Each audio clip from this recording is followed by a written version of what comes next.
Hello बच्चों, कैसे हो आप? All good. Welcome back to my YouTube channel. मेरे चैनल में आप सभी का स्वागत है।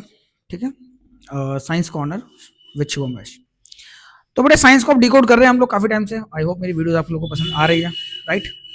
और हम लोग जो है केमिस्ट्री में लास्ट क्लास के अंदर हम लोग ने पढ़ चुका था काफ़ी सारी चीज़ें। एक सेकंड, एक्सक्यूज मी। तो बड़े लास्ट क्लास में केमिस्ट्री के अंदर हम लोगों ने जाना था ये मेटल्स की केमिकल प्रॉपर्टीज़ के बारे में हमने पढ़ा था। ठीक है ना, क्या क्या मेटल्स की केमिकल प्रॉपर्टीज़ होती हैं कि मेटल्स जब तुम्हारी वाटर से रिएक्शन करती हैं तब क्या होता है, और मेटल जब तुम्हारी ऑक्सीजन से रिएक्शन करती है तब क्या होता है, एसिड से रिएक्शन करने पर क्या होता है। ये सारी सारी चीज़ें हम लोग केमिकल प्रॉपर्टीज़ पढ़ चुके हैं। So now we are going to discuss about the chemical properties of non metals. Chemical properties of non metals, ठीक है, chemical properties of non metals. ठीक है बेटे, तो नॉन मेटल्स की जो हम लोग केमिकल प्रॉपर्टीज की हम बात करते हैं नॉन मेटल्स की, तो बेटे नॉन मेटल्स तुम्हारी क्या होती है हमने बताया था बेटा आपको लास्ट क्लास में, लास्ट लेक्चर्स में हम लोग पढ़ चुके। किसी बच्चे को नहीं पता कि मेटल्स क्या होती है, नॉन मेटल्स क्या होती है, तो मेरे प्रीवियस लेक्चर्स देखेंगे। ठीक है ना, साइंस कॉर्नर। ठीक है, metals and non metals part 1। Okay, तो वो आप सर्च करोगे आपको मिल जाएगा। ठीक है बच्चों, अब इसमें मेटल्स एंड नॉन मेटल्स के अंदर जो होता है, हम लोगों ने पढ़ा था कि मेटल्स तुम्हारी जो होती है इलेक्ट्रॉन डोनर्स होते हैं, नॉन मेटल्स जो होते हैं इलेक्ट्रॉन एक्सेप्टर्स होते हैं। ठीक है ना, तो नॉन मेटल्स तुम्हारी किस तरीके रिएक्शन करते हैं, इलेक्ट्रॉन को डोनेट करके रिएक्शन करते हैं, और जो मेटल्स तुम्हारे होते हैं, सॉरी उल्टा बोल दिया, मेटल्स तुम्हारे जो होते हैं बेटे वो इलेक्ट्रॉन को डोनेट करके रिएक्शन करते हैं, और नॉन मेटल्स जो तुम्हारे होते हैं इलेक्ट्रॉन को एक्सेप्ट करके रिएक्शन करते हैं। ठीक है, तो ये सारी चीजें हम लोग पढ़ चुके थे, राइट। ओके, तो केमिकल प्रॉपर्टीज जो हमारी है, अब हम नॉन मेटल्स की जानेंगे बच्चों कि तो पहला हमारा आता है बेटे रिएक्शन विद ऑक्सीजन। ठीक है, reaction with oxygen. Okay, reaction with oxygen. ठीक है बच्चों, पहले हम लोग बेटे रिएक्शन विद ऑक्सीजन की हम लोग बात कर रहे हैं कि पहले हम लोग बेटे रिएक्शन विद ऑक्सीजन से बात करते हैं। नॉन मेटल जब ऑक्सीजन से रिएक्शन करती हैं तो क्या होता है, सी। तो बेटे नॉन मेटल्स जो होती हैं जब ये रिएक्शन करती हैं किससे, ऑक्सीजन से, ठीक है बेटे, तो ये बनाती है नॉन मेटल की oxides, non metal metallic oxides. ठीक है बेटे, नॉन मेटल की ऑक्साइड्स का फॉर्मेशन करती हैं। कोई भी जो तुम्हारी नॉन मेटल है जब वो ऑक्सीजन से रिएक्शन करने पर वो क्या बनाती है बेटे, नॉन मेटल का ऑक्साइड बनाती है। ठीक है, अब फॉर एग्जांपल जैसे मैंने बताया, जैसे लेट्स से मैं कार्बन की बात करूं, जब ये ऑक्सीजन से रिएक्शन करती है तो क्या बनाती है, कार्बन डाइऑक्साइड बनाती है, राइट। ओके, तो ये नॉन मेटल ऑक्साइड हो गई। ठीक है बेटे, हाइड्रोजन है जब ये ऑक्सीजन से रिएक्शन करेगा बेटे तो ये हमारा हाइड्रोजन ऑक्साइड बना देगा। ओके, इसको हम बैलेंस करेंगे, तो यहाँ पर आप लोग 2 लगा दोगे, यहाँ पर आप लोग 2 लगा दोगे। ठीक है, राइट। तो नॉन मेटल जब तुम्हारी रिएक्शन करेगी बेटा ऑक्सीजन के साथ, तुम्हारा क्या होगा, और ये बॉन्ड तुम्हारा कौन सा होगा, इनके बीच में कोवेलेंट बॉन्ड होता है। ठीक है ना, चैप्टर 4 में हम लोग पढ़ चुके हैं, राइट। और अभी मेरी आने वाली वीडियोस में चैप्टर 4 में जब पढ़ाएंगे हम लोग केमिकल बॉन्डिंग के बारे में, जब हम देखेंगे, ठीक है ना, कार्बोनेट्स कंपाउंड्स में, उसमें और अच्छे से समझ में आपको आ जाएगा। ठीक है, तो यहाँ पर बॉन्डिंग तुम्हारी जो होती है कोवेलेंट बॉन्डिंग होती है। कोवेलेंट बॉन्डिंग का मतलब क्या होता है, शेयरिंग ऑफ इलेक्ट्रॉन। ठीक है ना, इलेक्ट्रॉन की शेयरिंग होती है, यहाँ पर कोई डोनेट एक्सेप्ट नहीं हो रहा है इलेक्ट्रॉन, यहाँ पर इलेक्ट्रॉन जो है हमारा क्या हो रहा है, वो शेयर हो रहा है, राइट। ठीक है बेटे, तो अब हम लोग बात करते हैं। ठीक है ना, तो पहला हमारा था ऑक्सीजन के साथ रिएक्शन, तो मेटल जब नॉन मेटल जब तुम्हारी रिएक्शन करेगी बेटे ऑक्सीजन के साथ तो क्या बनाएगी, नॉन मेटल की ऑक्साइड बनाएगी, राइट। अब जब नेक्स्ट टाइम नंबर 2, वाटर से क्या होता है, जब वाटर के साथ जब रिएक्शन करती है मेटल, ठीक है, तो क्या होता है, नो रिएक्शन। किसी भी तरह का कोई रिएक्शन आपका नहीं होता है जब भी हम लोग किसी भी नॉन मेटल को हम लोग जब वाटर में मिक्स करते हैं, तो कोई रिएक्शन आपका नहीं होता। ठीक है, क्यों ऐसा क्यों होता है बेटे, क्योंकि वाटर में से जो H+ आयन निकलता है, देखो मैंने आपको बताया था मेटल जो है वो वाटर से रिएक्शन करके मेटल हाइड्रोक्साइड और हाइड्रोजन बनाती है। अब ऐसा क्यों कर पाती थी वो, यहाँ देखो। अब मेटल जो है, मेटल के साथ क्या होता था, मेटल जो है जब वाटर में इसको डाला करते थे तो यहाँ से मेरा H+ आयन निकलता था और OH नेगेटिव, राइट। वाटर मेरा ब्रेक होता है H+ में और OH नेगेटिव में, यहाँ से इलेक्ट्रॉन तुम्हारे यहाँ से मिल जाता तो ये हाइड्रोजन बन जाया करता था, राइट। अब यहाँ पर क्या हो रहा है, जैसे मान लो इसके प्लेस पे मैंने कोई नॉन मेटल डाल दी, समझे, कोई भी नॉन मेटल में डाल दी, इसको मैंने अगर वाटर को ऐड किया मैंने इसके अंदर, तो क्या होगा कि जैसे इसमें से H+ आयन निकलेगा भाई, ये तो खुद ही भूखा है, 2 और 4, समझे, ये खुद इलेक्ट्रॉन एक्सेप्ट करने के लिए बैठा है, ये कहां से इसको इलेक्ट्रॉन डोनेट कर देगा। अब दोनों ही भूखे बेचारे, यही भूखा यही भूखा, तो क्या होगा, कुछ भी नहीं होगा, तू भी भूखा मैं भी भूखा, आओ खेले भूखा भूखा। ठीक है, तो इसका मतलब क्या है, कोई रिएक्शन आपका नहीं होगा, no products will be form, समझे ना, क्योंकि क्या होता है कि because they are unable to donate their valence electrons to form a complete hydrogen molecule. ठीक है बेटे, that is why they are unable to react with the water. कोई दिक्कत, समझे। नेक्स्ट नंबर 3, ओके, तो वाटर से कोई रिएक्शन नहीं करती। अगर मैं इसमें एसिड डाल दूं एसिड डाल दूं तब भी सेम, नो रिएक्शन। भाई वाटर में से H प्लस आयन निकल रहा था, यहाँ देखो। बट अगर मान लो मैं इसके प्लेस पर यहाँ पर मैं एसिड डाल दूं, HCl डाल दूं, तब भी तो एसिड भी तो H प्लस आयन ही देगा। तो इस कंडीशन में डिफरेंस क्या है भाई? इलेक्ट्रॉन तो कहीं से भी नहीं मिलेगा उसे। समझ आ रही बात? इलेक्ट्रॉन तो ना यहाँ दे पाएगी, इधर भी नहीं दे पाएगी, तो इसका मतलब नो रिएक्शन। ठीक है, तो non metals does not react with water and non metal does not react with the acid at all. Okay, अब उसके बाद हम बात करते हैं बेटे क्लोरीन के साथ जब रिएक्शन करते हैं, इसमें क्लोरीन डाल दो। ओके, तो क्लोरीन के साथ तुम्हारा क्या बनता है? कोवेलेंट क्लोराइड्स बनाती है। क्या बनाती है? Covalent chlorides. Covalent chloride, covalent का मतलब कोवेलेंट बॉन्ड बना के और क्लोराइड का फॉर्मेशन करती है बच्चों। ठीक है, जैसे मान लो कि मैंने हाइड्रोजन को क्लोरीन से रिएक्शन करवाया तो मेरा बन गया ये HCl। समझे? यहां पर क्या हो रहा है जरा ध्यान दो भाई, इसके पास भी इलेक्ट्रॉन नहीं है, इसको भी इलेक्ट्रॉन चाहिए।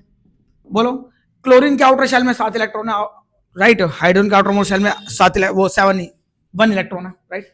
तो क्या होगा? ये इलेक्ट्रॉन शेयर कर लेगा। भाई कुछ टाइम के लिए मुझे दिखा दे, मैं खेल लेता हूं। चल एक काम कर, मुझे भी खेलने का दिखा दे, मैं भी खेल लेता हूं। तो क्या बन गया? एक एक इलेक्ट्रॉन की शेयरिंग हुई, तो क्या कौन सा बॉन्ड बन गया तुम्हारा? कोवेलेंट बॉन्ड बन गया, राइट। तो इसलिए हम क्या बोलते हैं? कोवेलेंट क्लोराइड्स बनती है इसके। तो नॉन मेटल्स को जब हम लोग रिएक्शन करवाते हैं क्लोरीन के साथ, तो क्या बनाता है बेटा आपका? कोवेलेंट क्लोराइड्स बनाता है आपका। ठीक है ना, कोवेलेंट बॉन्डिंग के थ्रू क्लोराइड्स आपका बनता है। ठीक है बच्चों, तो कुल मिला के बात यह है कि यही है। अब हाइड्रोजन के साथ जब करते हैं, प्लस हाइड्रोजन, जैसे मैं इसको हाइड्रोजन के साथ जब करते हैं तो हमारा कोवेलेंट हाइड्राइड्स बन जाता है। कोवेलेंट हाइड्राइड हो गया। ठीक है, तब भी कोवेलेंट कंपाउंड्स तुम्हारे बनते हैं। ठीक है, जैसे ऑक्सीजन है, समझे? इसको मैं हाइड्रोजन से मिला दूं तो क्या बन गया मेरा? वाटर बन गया। वही कोवेलेंट बॉन्डिंग होगी। कैसे होगी कोवेलेंट बॉन्डिंग? यहाँ पे बताओ बेटे, ऑक्सीजन है, आउटर शेल में कितने इलेक्ट्रॉन? 1 2 3 4 5 6, 2 और 6 होता है ऑक्सीजन की इलेक्ट्रॉनिक कॉन्फिगरेशन। के शेल में 2 इलेक्ट्रॉन, एल शेल में कितने? 6, तो 6 इलेक्ट्रॉन्स मैंने यहाँ पे लिखे, राइट। अब हाइड्रोजन के आउटर शेल में कितने इलेक्ट्रॉन था बेटे? Single electron. अब हाइड्रोजन को अपने इलेक्ट्रॉन कितने करने? 2 करने हैं, तो 2 करने के लिए क्या करेगा वो? एक शेयर कर लेगा। अब एक यहां से शेयर हो जाएगा, खुश। अब ऑक्सीजन को चाहिए 2, तो क्या करेगा वो? इन दोनों से एक बारी में शेयर कर लेगा। तो क्या बन जाएगा? यहां पर सिंगल इलेक्ट्रॉन की शेयरिंग हुई यहां पर, तो क्या बन गया? ऑक्सीजन के साथ तुम्हारा ये वाटर मॉलिक्यूल बन गया कोवेलेंट बॉन्डिंग के थ्रू। ये 2 इलेक्ट्रॉन तुम्हारा क्या रहेगा? अनपेड रहेगा, सॉरी अनशेयर्ड रहेगा, राइट। अब इसका स्ट्रक्चर ऐसे ही क्यों बनता है वो हायर क्लासेस में आप आके पढ़ोगे, अभी नहीं पढ़ना आपको, ठीक है, राइट।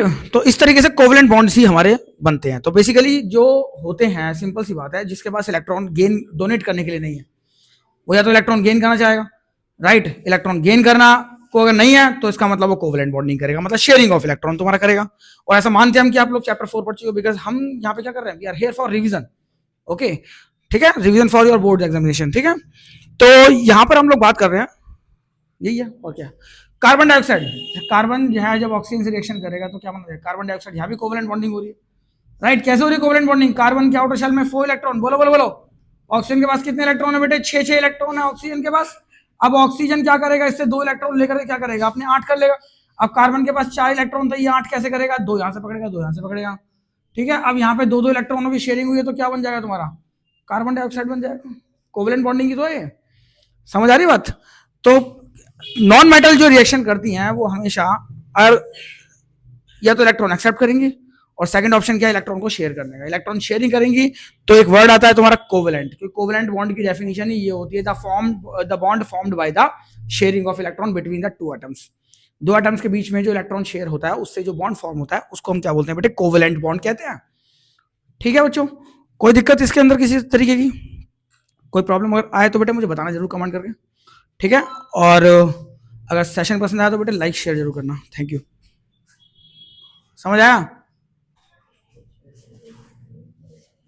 पढ़ लो, देखो बेटे। इसके बाद आता बच्चों हमारा नेक्स्ट टॉपिक हमारा प्रॉपर्टीज ऑफ आयनिक कंपाउंड। ठीक है ना, प्रॉपर्टीज ऑफ आयनिक कंपाउंड बहुत इजी है। तो ठीक, कई लोग बेटे आयनिक कंपाउंड तुम्हारा कब बनता है? आयनिक कंपाउंड, ठीक है। अब आयनिक कंपाउंड तुम्हारा कब बनता है बेटे? जब एक मेटल और नॉन मेटल में रिएक्शन होता है, ठीक है। Na+ और Cl- जब जुड़ेंगे तो तुम्हारा क्या बनेगा? आयन से मिलकर सोडियम ने इलेक्ट्रॉन अपना डोनेट किया, तो उस पर आगे पॉजिटिव चार्ज, क्लोरीन ने इलेक्ट्रॉन एक्सेप्ट किया, उस पर आगे नेगेटिव चार्ज, ठीक है। दोनों में दोस्ती, क्या बन गया? ये आयोनिक कंपाउंड, आयन से बना हुआ compound, that is ionic compound. कौन सा कंपाउंड? Ionic compound. तुम्हारा आयोनिक कंपाउंड तुम्हारा बन गया, राइट। ठीक है बेटे, तो ये हमारा प्रॉपर्टीज ऑफ आयोनिक कंपाउंड की हम बात करते हैं। अब ये कंपाउंड जो तुम्हारे होते हैं, जैसे ये हमारा आयोनिक कंपाउंड होता है, कैल्शियम से भी बन सकते हैं, कैल्शियम क्लोराइड हो गया, मैग्नीशियम क्लोराइड हो गया, सब ऑल आर आयोनिक कंपाउंड, ठीक है ना, जिसमें आपका मेटल और नॉन मेटल का रिएक्शन हो रहा है, वो उससे, क्योंकि मेटल्स और नॉन मेटल के रिएक्शन तुम्हारे होते हैं तो उससे कंपाउंड जो बनते हैं हमारे आयोनिक कंपाउंड होते हैं, ठीक है। इनके बीच में बॉन्ड कौन सा होता है? आयोनिक बॉन्ड होता है। अब इनकी प्रॉपर्टीज तुम्हारी क्या होती है बेटे? जैसे ये तुम्हारे किसी सॉल्यूशन में आप डालते हो, डिसोसिएट हो जाते हैं अपने आयंस के अंदर, डालते ही आयंस में डिसोसिएट। जैसे मान लो मैंने कोई भी आयोनिक कंपाउंड है, इसको मैंने वाटर में डाला तो क्या होगा बेटे? डिसोसिएट हो जाएगा Na+ में और Cl- में, है ना, आयंस में ये डिसोसिएट हो जाते हैं। डिसोसिएट का मतलब अलग हो जाना, ठीक है। जैसे लेट्स से मैग्नीशियम क्लोराइड है, मैग्नीशियम क्लोराइड जब तुम्हारा वाटर से रिएक्शन करता है तो क्या बनता है तुम्हारा? Mg2+ और साथ में Cl-, 2Cl-, ठीक है। कैसे बनाते हैं इनको? डिसोसिएट करके आयंस में लिखने का तरीका क्या होता है? क्या तरीका होता है? एक तरीका बता रहा हूँ, ढंग से पढ़ लो इसको, सीख लो। अपना नंबर होता है मल्टीप्लाई में, जैसे इसका नंबर 1 है ना, अपना नंबर मल्टीप्लाई में दूसरे नंबर चार्ज पे, तो यहाँ पे इसका नंबर इसके चार्ज पे आ जाएगा, ठीक है। इसका अपना नंबर कितना? 2, तो वो मल्टीप्लाई में चला गया, और दूसरा नंबर कितना? 1, वो इसके चार्ज पर आ गया। अपना नंबर मल्टीप्लाई में, दूसरा नंबर चार्ज पे, पहले positive charge then negative charge, ठीक है बेटे। एल्यूमिनियम क्लोराइड है, AlCl3, टूटेगा, पानी में डालने पर डिसोसिएट होगा। कैसे टूटेगा बेटे? क्या बनाएगा? Al, अपना नंबर मल्टीप्लाई में, दूसरा नंबर क्या है? 3, तो चार्ज पे आ जाएगा 3+। बोलो अपना नंबर क्या है बेटे? मल्टीप्लाई में, दूसरा नंबर क्या है? चार्ज पे, तो 3Cl-, ठीक है। ऐसे चार्ज डिसोसिएट हो जाते हैं। अब ये आयंस तुम्हारे जो होते हैं एक्वस फॉर्म में होते हैं, ठीक है ना, मतलब वाटर के अंदर होते हैं, ठीक है, तो ये मूवेबल होते हैं, ठीक है ना, तो उससे क्या बोलते हैं? ये इलेक्ट्रोलाइट्स बन जाते हैं, समझे ना। ये आयंस तुम्हारे जब वाटर में जाते हैं तो क्या होता है? आपके मूवेबल फॉर्म में होते हैं, तो उससे क्या होता है कि जो ये हमारा एक्वस स्टेट में जो आयोनिक कंपाउंड होते हैं, एक्वस स्टेट मतलब घुली हुई अवस्था में, ये इलेक्ट्रिसिटी को कंडक्ट कर सकते हैं, ठीक है। बिकॉज इलेक्ट्रिसिटी जो होती है वो, इलेक्ट्रिसिटी जो होती है ना बेटे, वो आयंस की हेल्प से चलती है। दो इलेक्ट्रोड्स के बीच में, कैथोड और एनोड के बीच में इलेक्ट्रिसिटी जब आएगी, ये तो आप समझदार हो, बताओ आप, अब तो आप लोगों को भाई, करंट आपका यहाँ से जाएगा तो आयंस की हेल्प से चलेगा इस सॉल्यूशन के अंदर, ठीक है। So they can conduct electricity only in aqueous state, ठीक है। ऐसा क्यों? बिकॉज एक्वस स्टेट में क्या होता है? इन आयंस का जो मूवमेंट होता है वो पॉसिबल होता है, they can not move in the combined state. Combined state में क्या होता है? सॉलिड फॉर्म में होते हैं, ठीक है। तो because of high force of attraction between the positive and negative charge ions, ठीक है, they are unable to move in the solid state, ठीक है। तो ions can not move in the solid state, ठीक है। That is why ionic compound cannot conduct electricity in solid state, they can conduct electricity only in a liquid state, ठीक है। aqueous state में electricity conduct कर सकते हैं, ठीक है। पहली प्रॉपर्टी ये हो गई, ठीक है। पहली प्रॉपर्टी क्या थी कि जैसे इसको वाटर में डालते हैं डिसोसिएट हो जाता है आयंस में, आयंस में डिसोसिएट होने की वजह से क्या है? ये गुड कंडक्टर्स बन जाते हैं, इलेक्ट्रिसिटी कंडक्ट कर सकते हैं, राइट। और तीसरी चीज क्या बताई मैंने? ये आपके वाटर में डिसॉल्व हो जाते हैं, बट ऑर्गेनिक सॉल्वेंट्स हो गए तुम्हारा, उसमें डिसॉल्व नहीं होते हैं, जैसे तुम्हारा केरोसिन हो गया, पेट्रोल हो गया, ठीक है, तो उसमें ये डिसॉल्व नहीं होते, ये डिसॉल्वेबल नहीं होते हैं। समझ आ रही बात? ठीक है, ओके, देख, ठीक है, okay. They are dissolve only in water, ठीक है, but not in kerosene oil like solvents, समझाई? ठीक है, और बस यही है इसके अंदर, और क्या। ओके, और जैसे इनको बेटे मिक्स करते हैं, वाटर के अंदर मिक्स किया था ना इनको, तो वाटर का जो सॉल्यूशन होता है उसका टेम्परेचर जो होता है इंक्रीज हो जाता है, ठीक है ना। याद रख सको तो कर लो, कोई दिक्कत नहीं है बाकी। So this was all about the properties of ionic compounds, ठीक है बच्चों। चले आगे, कोई दिक्कत?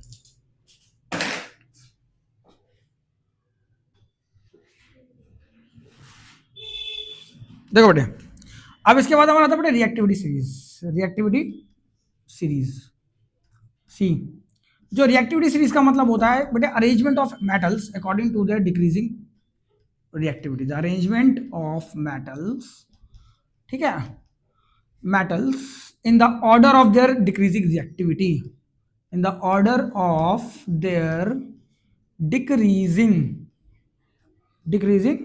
रिएक्टिविटी, ठीक है बेटे, रिएक्टिविटी।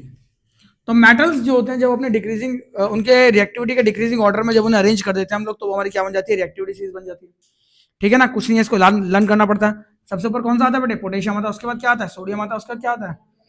कैल्शियम, फिर मैग्नीशियम, फिर एल्यूमिनियम, फिर जिंक, फिर आयरन, फिर लेड, देन आपका हाइड्रोजन, उसके बाद तुम्हारा ये कॉपर, मरकरी, सिल्वर और गोल्ड। बेटा ये आपका पेज नंबर 46 पर रिएक्टिविटी सीरीज दे रखी है, आपको एज इट इज लर्न रखना है, ठीक है। आपको जो है क्या करेंगे, 4 ऑप्शन दे देंगे, बोलेंगे कि एक 4 ऑप्शन कोई से भी दे देंगे, उसमें बताएंगे कि कौन सी हाई रिएक्टिव है, ठीक है। तो सबसे हाई रिएक्टिव कौन सी है? पोटेशियम। उससे लेस रिएक्टिव तुम्हारी कौन सी है? Sodium. Than less reactive, less less less less, सबसे लेस रिएक्टिव कौन सी है? गोल्ड। समझ आ रही है बात? ठीक है, तो मेटल्स को उनके डिक्रीजिंग ऑर्डर में अरेंज कर देते हैं हम लोग, ठीक है ना। तो जितना नीचे जाते रहेंगे उतनी ही रिएक्टिविटी कम होती है। रिएक्टिविटी हाई रिएक्टिव और लेस रिएक्टिव का मतलब क्या आता है, जो मेटल जितना फास्ट प्रोडक्ट्स का फॉर्मेशन करती है इसका मतलब उतनी ही हाई रिएक्टिव मेटल है, और जो जितना स्लोली प्रोडक्ट बनाती है इसका मतलब उतनी ही लेस रिएक्टिव है। मैं अगर बोलूँ कि आपसे कि which of the following metal is high reactive between the sodium हो गया, कैल्शियम हो गया, पोटेशियम हो गया, इनको डिक्रीजिंग ऑर्डर में लगाओ जरा, कैसे लगाओगे? सबसे पहले सबसे हाई रिएक्टिव कौन सी है? के, पोटेशियम, उसके बाद कौन सी आती है? Sodium, then calcium. तो ये इसका आंसर होगा। ऐसे 4 ऑप्शन दे रखे होंगे, एक आपसे पूछा जाएगा। ठीक है, ठीक है, this was all about the reactivity series of metals, right. चलिए टाइम वेस्ट नहीं करते, आगे बढ़ते हैं। ठीक है बेटे, अब इसके बाद हम लोग पढ़ने जा रहे हैं, चलो इसको आराम से लिखते रहना, राइट। अब इसके बाद हमारा आ रहा है बच्चों मेटल्स और नॉन मेटल्स में। चलिए अब एक्सट्रैक्शन ऑफ मेटल पर चलते हैं थोड़ा। एक्सट्रैक्शन ऑफ मेटल, ठीक है। एक्सट्रैक्शन ऑफ मेटल का मतलब क्या होता है बेटे? रिफाइनिंग ऑफ मेटल, ठीक है ना, कि मेटल को हम किस तरीके से, कहाँ से हमें मेटल्स मिलती हैं, ठीक है, तो मेटल से कहाँ से हम उसे प्राप्त करते हैं, किस तरीके से उसको हम अपने यूज करने लायक बनाते हैं, ठीक है ना। तो उसके लिए उसे किस तरीके से क्लीन किया जाता है। कोई भी मेटल ऐसे नहीं है कि अर्थ क्रस्ट में से मैंने निकाला, सभी मेटल तुम्हारी जो होती है बेटे वो कहाँ होती है? अर्थ क्रस्ट के अंदर होती है, राइट। अब अर्थ क्रस्ट के अंदर से मैंने उसको मेटल को निकाला, ठीक है, और मैंने उसे ज्वेलरी बना के पहन ली, ऐसा पॉसिबल नहीं है।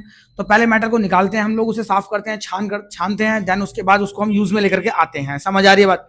ठीक है बेटे, तो जो आप देखते हो बेटे, जो स्टार्टिंग की जो 3-4 मेटल्स तुम्हारी होती है इनको हम बोलते हैं हाई रिएक्टिव मेटल्स। क्या बोलते हैं? High reactive, they are termed as high reactive, ठीक है। और बाकी जो ये होती है, बाकी आयरन तक जो होती है तुम्हारी ना, उसके बाद की बीच की जो मेटल होती है बेटे उसे हम कहते हैं मीडियम रिएक्टिव। क्या बोलते हैं? मीडियम रिएक्टिव, ठीक है ना। अब हाई रिएक्टिव जो होती है इसका मतलब क्या है कि ये प्रोडक्ट बहुत फास्ट बनाती हैं, और मीडियम रिएक्टिव मेटल जो होती है इसका मतलब क्या है कि ये प्रोडक्ट बनाती तो है बट ठीक ठाक रिएक्शन करती है, ना तो बहुत फास्ट करती है ना बहुत ही स्लो करती है, ठीक है। और बाकी जो ये होती है सारी क्या होती हैं? ये लीस्ट रिएक्टिव होती हैं। लीस्ट रिएक्टिव का मतलब ये बहुत ही स्लोली रिएक्शन आपका करती हैं, ठीक है। तो सभी टाइप की मेटल्स के लिए जो है डिफरेंट डिफरेंट प्रोसेस होते हैं उनको साफ करने के, ठीक है ना। मेटल को क्लीन करना, साफ करना, रिफाइनिंग करना एक तरीके से, ठीक है ना, उसे हम क्या बोलते हैं? एक्सट्रैक्शन ऑफ मेटल, ठीक है।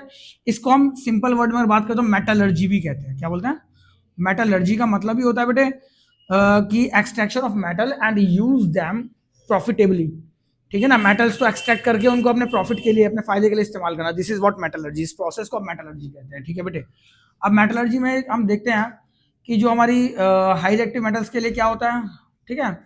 तो पहले मेटल्स की बात करते हैं, मेटल्स छोड़ो ना, ऐसे करो, हाई रिएक्टिव, हाई, मीडियम और लीस्ट, ध्यान देंगे सारे बच्चे, ठीक है। इसके लिए क्या क्या तरीके तुम्हारे होते हैं। अब जो हाई रिएक्टिव मेटल होती है उसके लिए प्रोसेस जो यूज होता है उसको हम क्या बोलते हैं? इलेक्ट्रोलाइसिस। क्या बोलते हैं बेटे? Electrolysis, okay. Medium reactive metal, देखो इसमें इससे पहले मुझे एक चीज बतानी थी, बतानी भूल गया मैं, ठीक है। अभी 2 मिनट के लिए इसको जरा शांत रखो, इधर आओ, ठीक है। सी अभी बताते हैं, किसी मेटल को साफ करने के लिए पहले हमें पता होना चाहिए उसमें गंदगी कौन सी है, ठीक है ना। अब कोई भी जो मेटल तुम्हारी होती है अर्थ क्रस्ट में से जब उसको निकालते हैं ना, तो उसके बाद क्या होता है? ऐसा नहीं है कि खाली मेटल ही निकलती है, कुछ इंप्योरिटीज भी निकलती है, कुछ गंदगियां निकलती है। पहले उसे हमें क्लीन करना पड़ता है, साफ करना पड़ता है, देन उसके बाद हम उस मेटल को यूज करते हैं, राइट, ठीक है। अब जैसे मान लीजिए इसमें 3 चीजों पढ़नी है, ठीक है। क्या क्या पढ़ना बेटे? Mineral, mineral, ore and gangue. Minerals, ore and gangue, ये 3 चीजें क्या होती है इसको पता कर लो, देन उसके बाद हम यहाँ पढ़ते हैं, ठीक है। इतना मुश्किल नहीं है, ठीक है। मिनरल का मतलब क्या होता है बेटे? नेचुरल सब्सटेंस जो होते हैं, ठीक है, जो नेचुरल सब्सटेंस होते हैं, द एलिमेंट्स और compounds which occurs naturally inside the earth crust, वो एलिमेंट्स और कंपाउंड्स जो नेचुरली पाए जाते हैं अर्थ क्रस्ट के अंदर, उसे हम क्या बोलते हैं? मिनरल बोलते हैं। मतलब जो जमीन से जो हमने निकाला, अर्थ क्रस्ट में से जो हमने निकाला, वो मेटल नहीं होती, वो क्या होता है? मिनरल, खनिज कहते हैं उसे हिंदी में, समझ आई बात, ठीक है। और जो उसमें गंदगी होती है उसे हम क्या बोलते हैं? ओर आर व्हाट? इम्प्योरिटीज, ठीक है। The impurities in which metal can be profitably extracted from their ore, ठीक है, आर कॉल्ड ओर, सॉरी, ठीक है। The impurities in which metal can be profitably extracted, जिस गंदगी में से मेटल को हम अपने प्रॉफिट के लिए निकाल सकते हैं बाहर, उसे हम क्या बोलते हैं? ओर। उस गंदगी को ओर कहा जाता है, समझ आई बात। जो मोटा मोटी गंदगी होती है ना, मोटी मोटी गंदगी जो होती है उसे ओर कहते हैं। और गैंग क्या होता है? Gangue is also a part of ore, ठीक है। So gangues are basically the small sandy and rocky material present in an ore, ठीक है। ये होता है छोटी गंदगी, जो रेतीले कण नहीं होते, बहुत रेतीले रेतीले से होता है, ठीक है, जो नॉर्मल हाथ से हम नहीं हटा सकते, उसके लिए कुछ प्रोसेस करना पड़ता है मुझे, ठीक है। तो उन्हें गैंग कहा जाता है। तो गैंग्स क्या होती है? Rocky and sandy ore, rocky and sandy impurity, rocky and sandy impurities. तो बेटे रॉकी एंड सैंडी इम्प्योरिटीज जो होती हैं उसको हम लोग क्या बोलते हैं? गैंग कहते हैं, ठीक है। अब जरा ध्यान दो, तो पहले किसी मेटल से मुझे क्या करना पड़ता है? भाई कोई भी जो मेटल है मुझे उसे साफ करना, राइट। तो उसमें पहले मुझे देखना पड़ता है कि इसमें गंदगी कौन सी है और कौन सा है इसके अंदर, समझ आ रही है बात? ठीक है बेटे। अब इसमें जो हाई रिएक्टिव मेटल जो हमारी होती हैं, उनमें जो प्रोसेस हम इस्तेमाल करते हैं उसका नाम है इलेक्ट्रोलाइसिस, ठीक है, इलेक्ट्रोलाइसिस। और मीडियम रिएक्टिव मेटल तुम्हारी होती है बेटे, उसमें दो तरह की गंदगी पाई जाती है। कौन सा और होता है? एक तो होता है हमारा कार्बोनेट, और कौन सा? कार्बोनेट। कार्बोनेट को बोलते हैं CO3, ठीक है। एक तो कार्बोनेट और पाया जाता है, ये गंदगी होती है। और दूसरी कौन सी होती है बेटे? सल्फाइड। कौन सी? सल्फाइड और, इसको हम S बोलते हैं, ठीक है बेटे। कार्बोनेट और के लिए जो प्रोसेस हम यूज करते हैं उसका नाम है कैल्सिनेशन। क्या नाम है उसका? कैल्सिनेशन। ओके। सल्फाइड और के लिए जो यूज होता है उसका क्या नाम है? रोस्टिंग। क्या होता है? Roasting, right. अब दोनों ही प्रोसेस को करने के बाद हमें जो मिलता है वो क्या मिलता है बेटे? मेटल का ऑक्साइड। मेटल का ऑक्साइड। अब मेटल ऑक्साइड का हम क्या कर देते हैं? रिडक्शन। रिडक्शन का मतलब क्या होता है? ऑक्सीजन का रिमूवल, ठीक है।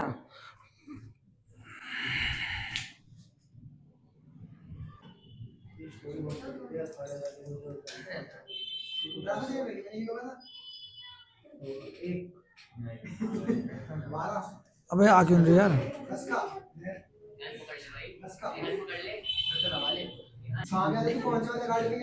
सुन ले यार।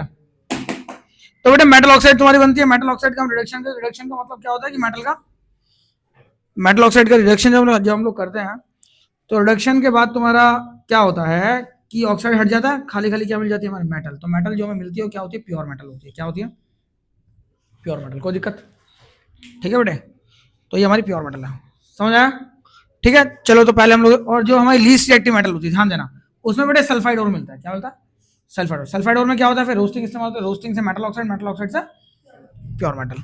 तो यही प्रोसेस तुम्हारा सारा इसके अंदर रहता है, ठीक है बेटे। चलो अब जरा थोड़ी सी इसकी रिएक्शन को ना देख लेते हैं हम लोग कि कैसे कैसे ये रिएक्शन हमारी होती हैं, ध्यान दीजिए। ओके। तो बेटे जैसे कि हम लोग देखते हैं कि ये, जैसे मान लो कि मरकरी, पहले हम बात करते हैं लीस्ट रिएक्टिव मेटल की बात करते हैं, लीस्ट की बात करते हैं, ठीक है। Reactivity of least reactive, extraction of least reactive metals, ठीक है, ठीक है। तो टॉपिक हमारा बेटे क्या? Extraction of least reactive metal, least reactive metal. ध्यान देंगे सब बच्चे। तो जैसे मान लो कि मरकरिक सल्फाइड है, HES, इसको सिनेबार भी कहते हैं, बहुत फेमस एग्जांपल है बच्चों, ठीक है। मरकरिक सल्फाइड आपकी, ठीक है ना।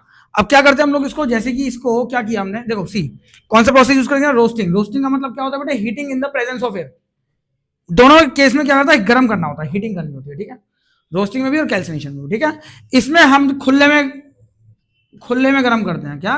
खुले में गर्म करते हैं। इसको हम ढककर गर्म करते हैं। क्या करते हैं? ढककर गर्म किया जाता है। इसे खुले में गर्म होता है, किया जाता है, गर्म करना, ठीक है। तो क्या बोलेगा? When the metal containing the sulphide ore is heated in the presence of air, this process called what? Roasting, ठीक है। अब मुझे प्रेजेंस ऑफ एयर का मतलब क्या होगा? प्लस O2 लिखना पड़ेगा, क्योंकि एयर की प्रेजेंस है। और मैं क्या कर रहा हूं? उसको हीट कर रहा हूं। क्या कर रहा हूं? हीट। तो बेटा क्या बनता है? सल्फर डाइऑक्साइड जो है, S और O2, ये गैस चली जाती है। और मेटल की क्या बनती है बेटे? ऑक्साइड। क्या बनती है? ऑक्साइड। यहां देखो, यहां देखो भाई, जब इसे रोस्टिंग करने के बाद मेटल की ऑक्साइड बनती थी, समझे? बन गई मेटल की ऑक्साइड, राइट। अब हम क्या करते हैं? इसको फर्दर हीट करते हैं, क्योंकि लीस्ट रिएक्टिव मेटल होती है, तो इसको बस खाली फर्दर हम हीट करते हैं, दोबारा हीट करते हैं इसको, दोबारा हीट करते हैं इसको, तो क्या मेटल अलग निकल जाता है और ऑक्सीजन मेरा क्या होता है? वो अलग निकल जाता है। तो ये मेरी क्या हो गई बेटे? Pure metal. क्या हो गई? प्योर मेटल, दैट्स इट, ठीक है ना। इसको फिर बैलेंस कर देना, यहाँ 2 कर देना, यहाँ 2 कर देना, ठीक है। इसे बैलेंस करना, इधर 2 है, यहाँ 2 करो, और यहाँ पर 2 कर दो। नहीं, सॉरी, SO2 भी जो है, इसको देखा नहीं मैंने, देख लें अपने आप कर लेना, ठीक है। बैलेंसिंग आपको आती है, ओके। तो ये हमारा क्या हो गया? इसको हम क्या बोलते हैं बेटे? लीस्ट रिएक्टिव मेटल, ठीक है। कहीं भी तुम्हारे सल्फाइड हो रहा है, सिंपल हीट करोगे, आंसर आ जाए। कॉपर सल्फाइड है, CuS, ठीक है ना। इसको मुझे एक्सट्रैक्ट करना है, ठीक है। सल्फाइड, कॉपर सल्फाइड से आपको क्या निकालना है बेटे? कॉपर निकालनी है। कॉपर क्या है? मेरी प्योर मेटल, ठीक है। तो ये कैसे निकालेंगे? इसका इक्वेशन जो आप लिखो, अगर हो गया तो मुझे कमेंट बॉक्स में बताना, ठीक है। नहीं हो तो बताना, फिर मैं करूंगा, ठीक है, ठीक है बेटे। अब हम बात करते हैं जो मॉडरेट होती है, मॉडरेट मतलब मीडियम रिएक्टिव मेटल्स जो होती है, मीडियम, ठीक है बेटे। मीडियम रिएक्टिव मेटल वाले केस में क्या होता है? उसमें क्या होता है बेटे? कैल्सिनेशन। बोलो बोलो, ऐसे याद है। और कौन सा? Carbonate process, calcination, CC, carbonate and calcination, right. Carbonate और इसमें होता है कार्बोनेट और, जैसे इसमें S क्या था? ये हमारा सल्फाइड और था, S, समझे? ये सल्फाइड और था, इसमें से मुझे मरकरी चाहिए थी। अब इसमें क्या होता है? कार्बोनेट और होता है, ठीक है। तो प्रोसेस कौन सा यूज होता है? कैल्सिनेशन। कैल्सिनेशन में क्या होता है बेटे? When the metal containing carbonate is ore is heated in the absence of air or limited presence of air, ठीक है ना, लिमिटेड प्रेजेंस ऑफ ऑक्सीजन में इसको हम लोग हीट कर ढककर हीट करते हैं, कहने का मतलब ये है। Then it will be converted into its oxide, ठीक है, okay, on further heating in the presence of any kind of reducing agent, ठीक है, we can get the pure metal, that's it, ठीक है, दिस इज व्हाट कैल्सिनेशन। जैसे मान लीजिए एक पास जिंक कार्बोनेट है, जिंक कार्बोनेट, इसमें जिंक मेरी मेटल है, कार्बोनेट मेरा क्या ओर है, कार्बोनेट इज ओर, ये हमारा ओर है। तो पहले हम क्या करेंगे, इसको हीटिंग करेंगे इसके अंदर एब्सेंस ऑफ एयर, समझ आ रही बात? हीटिंग क्या करेंगे बेटा इसके अंदर? एब्सेंस ऑफ एयर में हीट करेंगे। अब एब्सेंस का मतलब क्या हुआ, इसके अंदर मैं प्लस O2 नहीं लिखूंगा, यहां प्लस O2 नहीं आएगा, सिर्फ खाली क्या आएगा यहाँ पे? हीटिंग का साइन, क्योंकि इसको ढककर हीट कर रहे हैं हम, तो प्लस O2 नहीं लिखना पड़ेगा, समझे? ऑक्सीजन की प्रेजेंस में कोई चीज जलती है ना, तो ये एयर की प्रेजेंस को शो करता है। यहां पर मुझे प्लस O2 नहीं लिखना मैंने, समझे? क्या बनेगा मेरा मेटल का? वही मेटल का ऑक्साइड बनेगा। क्या बनेगा? जिंक, जो भी मेटल मेटल है उसको क्या बना दो? ऑक्साइड बना दो। साथ में क्या बन जाएगा बेटे? कार्बन डाइऑक्साइड यहाँ बन जाएगा, ये एटमॉस्फेयर में उड़ जाएगी गैस। बोलो बोलो बोलो। अब यहाँ पे क्या किया मैंने, यहाँ पर ये थोड़ी सी मीडियम रिएक्टिव होती है, तो इसको ये आराम से रिडक्शन शो नहीं करती है, तो कोई ना कोई रिड्यूसिंग एजेंट मुझे इसमें डालना पड़ता है। अब कोई भी रिड्यूसिंग एजेंट का मतलब क्या होगा? रिड्यूसिंग एजेंट का मतलब क्या होगा? कोई भी नॉन मेटल डाल दो इसमें। जैसे मान लो मैंने कार्बन डाल दी इसके अंदर, carbon is acting as a what? Reducing agent. वो इस ऑक्सीजन को लेकर के क्या होगा? अपना CO बन के, कार्बन मोनोऑक्साइड बन के अलग हो जाएगा, राइट? और जिंक मेरा जो प्योर मेटल है ये मेरी मिल जाएगी। ये मेरी क्या हो गई बेटे? Zinc is my pure metal which is obtained after the process, ठीक है? तो ये मेरी प्योर मेटल हो गई, ठीक है? अब कॉपर कार्बोनेट को आप अपने आप इसी तरीके से कॉपर निकाल के इसमें दिखाओगे और कमेंट बॉक्स में मुझे बताना जरूर, ठीक है बेटे? वीडियो पसंद आई हो तो लाइक शेयर सब्सक्राइब जरूर कीजिएगा, ठीक है? That's it. कोई डाउट किसी बच्चे को तो मुझे बता सकता है। This was all about the extraction of metals, least reactive, medium reactive, ठीक है? और हाई रिएक्टिव मेटल का एक्सट्रैक्शन पढ़ेंगे हम नेक्स्ट क्लास में, ठीक है ना? उसके बाद चैप्टर तुम्हारा खत्म हो जाएगा, ओके? और ये चैप्टर आपका बोर्ड के लिए कोई टॉपिक छोड़ा नहीं है। बाकी एक्वारीजिया है इसके अंदर, ठीक है ना? कोरोजन के तरीके हैं तुम्हारे, क्या नाम, उससे बचने के तरीके हैं, एलॉयज वगैरह हैं, ये सब मैं डिस्कस करूंगा अच्छे से। जो भी गैप्स रह जाएंगे वो मैं एंड में, चैप्टर के एंड में बता दूंगा, ठीक है? कुछ भी चीज छूट नहीं चाहिए, ठीक है? बोर्ड में, ओके? पढ़ते रहिए बच्चों, थैंक यू।